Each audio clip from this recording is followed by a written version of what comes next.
Bem-vindos de volta ao primeiro encontro científico do CHRC. Obrigada por estarem de volta, espero que se sintam revigorados. Nesta tarde daremos seguimento aos nossos trabalhos com o tema promoção da saúde, saúde das populações e estilos de vida. Este é um dos temas centrais da investigação do CHRC. Para uma reflexão sobre os desafios na promoção da saúde no século XX, temos connosco a professora Isabel Loureiro, da Escola Nacional de Saúde Pública, que depois da sua conferência se fará rodear numa mesa redonda pela professora Maria João Gregória, diretora do Programa Nacional de Alimentação Saudável da Direção-Geral de Saúde e professora auxiliar na FECNAUP, a professora Felizmina Mendes, diretora da Escola de Enfermagem da Universidade de Évora e, finalmente, o professor Armando Raimundo, diretor do curso de Programa de Doutoramento em Motricidade Humana na Universidade de Évora. Cara professora Isabel Loureiro, quero por favor avançar. Ora, muito boa tarde. Quero começar por agradecer o convite para esta apresentação. Vou partilhar convosco algumas das reflexões, mas para vos situar na minha apresentação, começarei com um pequeno filme. Onde é que eu estou? Você está a 30 metros acima do Sol num balão. Você deve ser um investigador. Sim, como é que sabe? Porque o que me disse está absolutamente correto, mas é completamente inútil. Você deve ser um político. Sim, como é que sabe? Porque não sabe onde está, não sabe para onde vai e agora culpa-me a mim. Portanto, uma das funções, de facto, da promoção da saúde é desenvolver o ciclo da translação do conhecimento numa abordagem iterativa entre investigação, política e prática, catalisando sinergias e recursos numa intervenção relevante e efetiva com as comunidades. A promoção da saúde é um movimento que visa a equidade na distribuição da saúde e bem-estar e uma força de transformação social. As pessoas não podem ser meras fontes de dados, não só têm o direito de participar nos processos que lhes dizem respeito, como enriquecem a interpretação da realidade. Mas o que faz a investigação em promoção da saúde ser especialmente diferente? Ela envolve um trabalho em parceria, numa relação em que cada um partilha o conhecimento que tem, num processo de co-construção de significados e de soluções. A aplicação dos valores da promoção da saúde nos processos de investigação capacita indivíduos e comunidades para controlarem a saúde, compreenderem os fatores a ela subjacentes, podendo tornar-se forças transformadoras da sociedade. A investigação em promoção da saúde envolve a adoção de uma abordagem eclética e reflexiva, permitindo escolher e ajustar os métodos, fazendo a triangulação dos dados e dando sentido à ação. Para entendermos o percurso que conduziu até à promoção da saúde, apresenta a evolução do conceito de saúde ao longo dos tempos até hoje, através das ondas de saúde pública que aqui veem, segundo um grupo de autores do The Lancet. Primeiro era um pensamento mágico, era um desígnio dos deuses, a saúde. Depois, desde Hipócrates até o século XVII, é adotado o modelo dos 4 humores, que se centra no equilíbrio, numa visão holística do ser humano em interação com o mundo. Descartes, no século XVII, com o dualismo, separando a mente do corpo, traz o método cartesiano que influenciou toda a investigação subsequente, permitindo os avanços na investigação biomédica, mas, por outro lado, segmentando o conhecimento, o que vem a ser corrigido no século XX pelas neurociências. Chadwick, no século XIX, contribui com o estudo da epidemiologia social que comprova a associação entre pobreza e doença. Pasteur e Koch, na descoberta da bactéria, inauguram a teoria do germe e o paradigma da patogênese. A investigação sobre o impacto dos estilos de vida na saúde começou por olhar sobretudo para os fatores de risco e, a partir dos anos 80 do século passado, contempla também os fatores protetores e é aqui que a salutogênese reforça o seu estatuto. O reconhecimento de que a liberdade de escolha está constrangida por outros fatores para além da literacia em saúde leva a Organização Mundial de Saúde a organizar uma comissão dos determinantes da saúde que produziu em 2008 um relatório preparando o caminho para o reconhecimento da saúde em todas as políticas por todos os países da União Europeia e a visão de que a saúde é também ter capacidade de se adaptar e autogerir. A saúde em todas as políticas traz novos desafios à investigação, nomeadamente sobre como avaliar a complexidade das interações sociais e o impacto das políticas de saúde, das políticas na saúde, o que se pode constatar na avaliação, por exemplo, do que tem sido feito nas cidades saudáveis. A conquista dos direitos humanos tem também influenciado o conceito de saúde e a abordagem em saúde, com a Carta de Otava, disso testemunha a Carta de Otava e a Declaração de Xangai. Uma das questões éticas que hoje está relacionada, com as tecnologias de vigilância em tempo de epidemia, alertando para a urgência de um maior poder dos cidadãos para defenderem o direito à privacidade, é de facto um dos problemas com que nos confrontamos.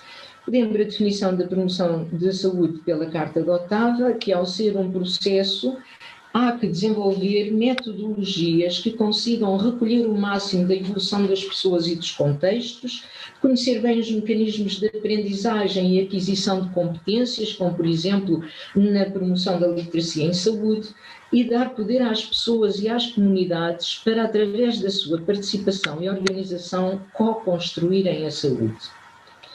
Esta declaração de Xangai de 2016 refere estes 3 pilares para a saúde.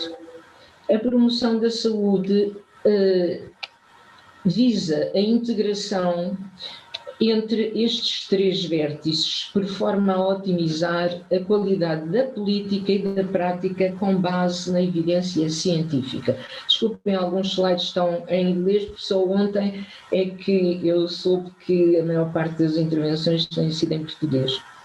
Uma das vertentes a estudar é sobre as práticas efetivas baseadas na evidência e o porquê do seu sucesso ou falhanço, como na frase inicial que viram no filme: "If we want more evidence-based practice, we need more practice-based evidence", de Lawrence Green.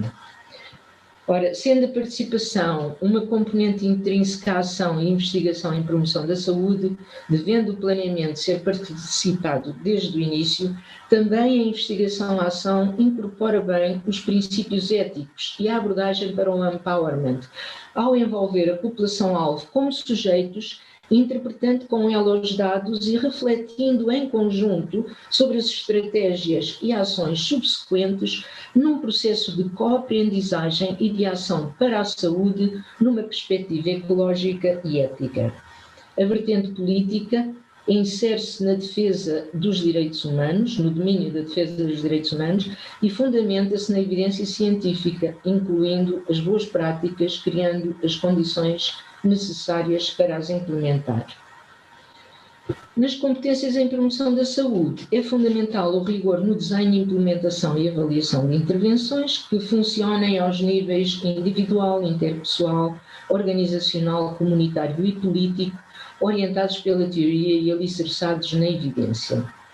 A avaliação de necessidades e potencialidades, para além de precisar da análise epidemiológica, comportamental e social da comunidade em estudo e do seu contexto, requer compreender as características dessa comunidade, para o que é essencial contar com ela para perceber o seu sentir e melhor avaliar os seus contextos. A comunicação e a confiança assumem um papel fundamental neste processo iterativo de participação na recolha de dados, na sua interpretação e no delineamento do processo de mudança. Hoje, com novas abordagens analíticas, incluindo sistemas de informação geográfica, a possibilidade de visualização dos dados, conto de histórias e outras técnicas de comunicação, está facilitada a partilha dos dados de investigação. Na comunicação, exige-se uma linguagem clara para o entendimento entre as partes e para evitar protagonismos por um maior conhecimento técnico, como seja a utilização de jargão específico de uma determinada profissão, assegurando uma horizontalidade de poder entre as partes envolvidas. A comunicação com o poder político e a comunicação social fazem também parte da ação em promoção da saúde, por forma a projetar na sociedade o conhecimento adquirido e a ação requerida como avanço desse conhecimento. Ao se constatar a fraca adesão às múltiplas guidelines produzidas com base na evidência científica, nasce a ciência da implementação.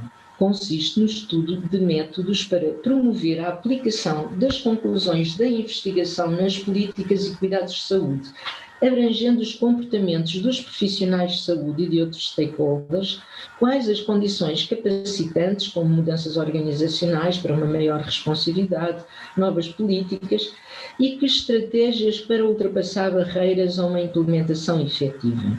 Porque o importante é perceber o que funciona, para quem, em que circunstâncias e porquê. Inerentes à melhoria das capacidades de implementação estão questões de liderança em cada contexto para orientar o processo nas suas múltiplas vertentes de diagnóstico de necessidades de formação, coaching e mudanças organizacionais facilitadoras dos mecanismos de apoio às inovações. Nestes processos, as questões da equidade e do empowerment têm também de estar presentes. O estudo dos processos de mudança é um dos domínios da investigação em promoção da saúde, como é este caso da ciência da implementação. Vemos neste modelo, um dos mais adotados nesta área, como a motivação, as capacidades e competências e as oportunidades para mudar estão no cerne dos processos de mudança.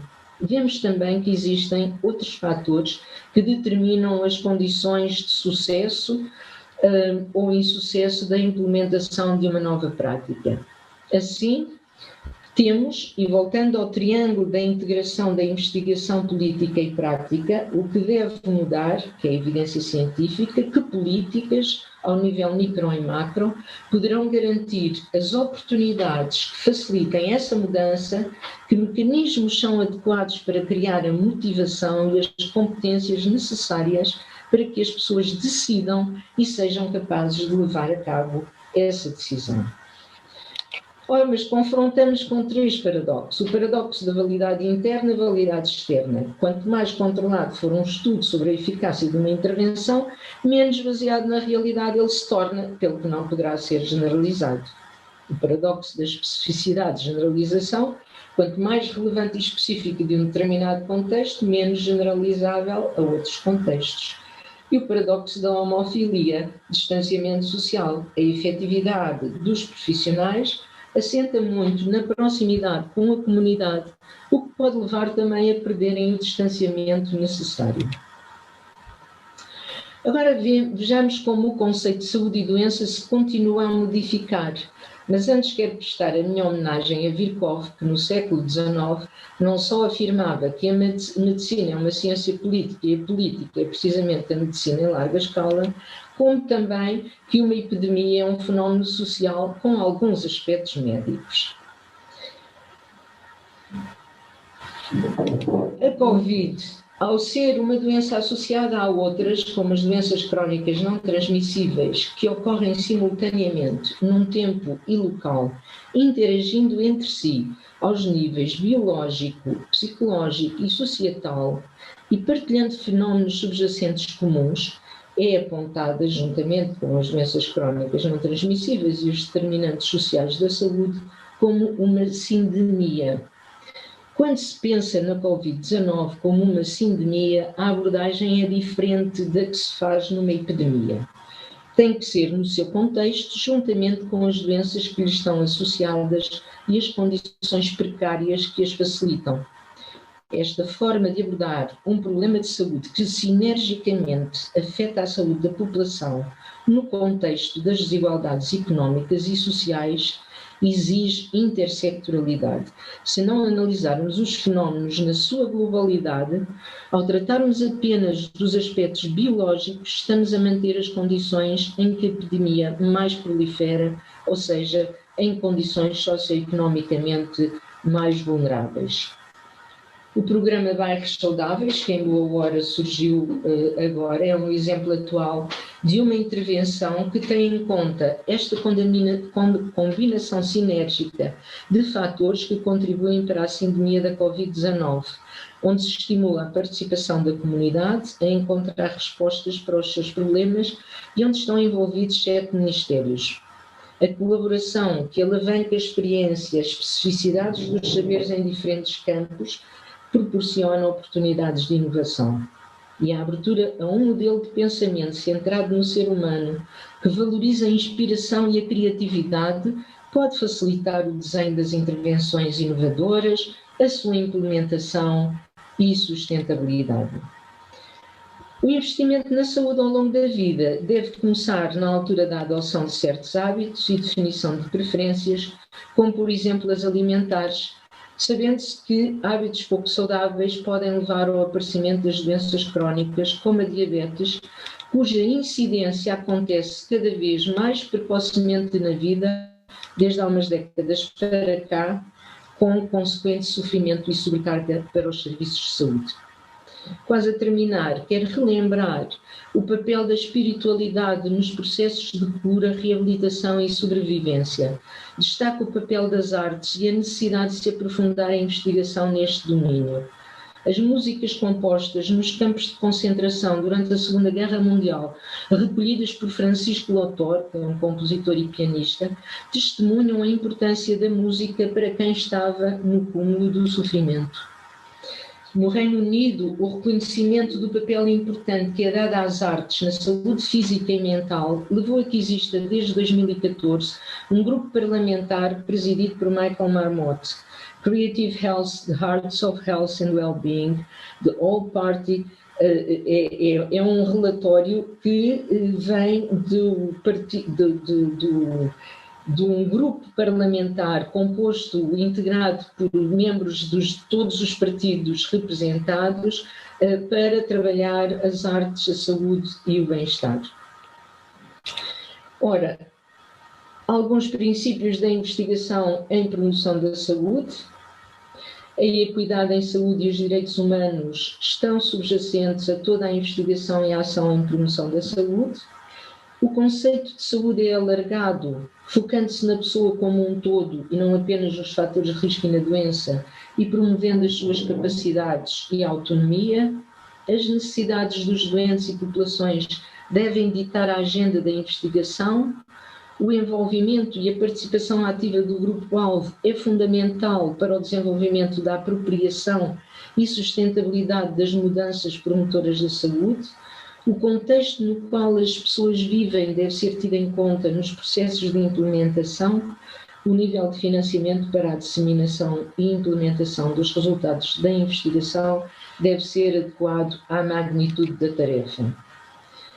Alguns desafios que aqui coloquei: aumentar a literacia dos cidadãos sobre os direitos e deveres na cidadania, melhorar as estratégias e canais de comunicação para a advocacia, disseminação dos resultados da investigação, motivação para o autocuidado e ativismo para a equidade em saúde e defesa dos direitos humanos, melhorar os mecanismos de participação a todos os níveis, aumentando a competência e confiança das pessoas na resolução de problemas e controle das suas vidas, melhorar a base científica da promoção da saúde e encontrar novos métodos que captem as dinâmicas da realidade sob uma perspectiva ecológica, formar equipas científicas multidisciplinares, desenvolvendo a síntese e o refinamento dos diferentes contributos, adotar uma definição de estilos de vida que inclua as circunstâncias sociais e culturais que determinam as escolhas e os comportamentos, estabelecer padrões de referência para uma governança em saúde e desenvolver sistemas de auditoria, aumentar a investigação sobre o papel das artes na cura e reabilitação e na promoção da saúde mental, encontrar novas formas de comunicação e métodos adequados de investigação e ação para lidar com a superdiversidade, as migrações, a globalização e reconhecer a importância da geografia na investigação. Alguns desafios urgentes é como otimizar os canais de comunicação entre os mais frágeis, os políticos e os profissionais envolvidos em promoção da saúde, para melhor responsividade dos serviços às necessidades e características da população. Que políticas e que mecanismos serão necessários para reduzir as desigualdades em saúde, agora brutalmente agravadas com a Covid-19, como colmatar as alterações na saúde mental e na relação humana infligidas pelo distanciamento físico, como compensar as crianças nas alterações ao seu desenvolvimento pelo uso de máscara e afastamento físico dos entes queridos e das pessoas de referência, o que é feito com os que não acedem à internet, uma prioridade política, de facto. Para terminar, apresento-vos um slide que costumo passar aos meus alunos com o título Upside Down. São as perguntas que decidem os métodos e não o contrário. Formular boas perguntas é também um grande desafio. Muito obrigada.